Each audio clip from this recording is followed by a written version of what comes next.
வணக்கங்க. நான் மாங்காய் ஊறுகாய் செய்ய போகிறேன். நேற்றுக்கு ஒரு நாள் ஊற வச்சுருங்க. ஊற வச்சுருங்க. ஒரு வருஷம் வடை சட்டியில் நல்லெண்ணெய் ஊற்றுங்க. ஊற்றிட்டு கடுகு போடுங்க. கடுகு போட்டு வெந்தயம் சும்மா 2 போடுங்க. நான் கொஞ்சம் அதிகமாக போட்டேன் நினைக்கிறேன். புரிஞ்சுங்களா? நீங்கள் சும்மா 2 வெந்தயம் போடுங்க. போட்டு கொஞ்சம் பெருங்காயத்தூள் போடுங்க. ஒரு 1/2 ஸ்பூன் பெருங்காயத்தூள் போடுங்க.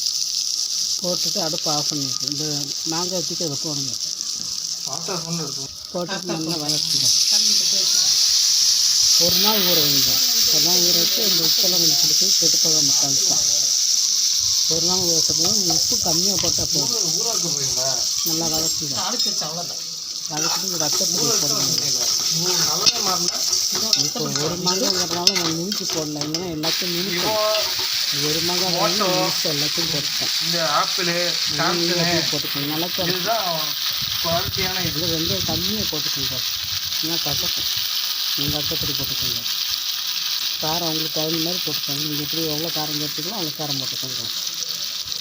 போட்டு நல்லா வதக்கி நல்லா வதக்கிட்டு மாங்காய் எண்ணெயிலே கொஞ்சம் நல்லா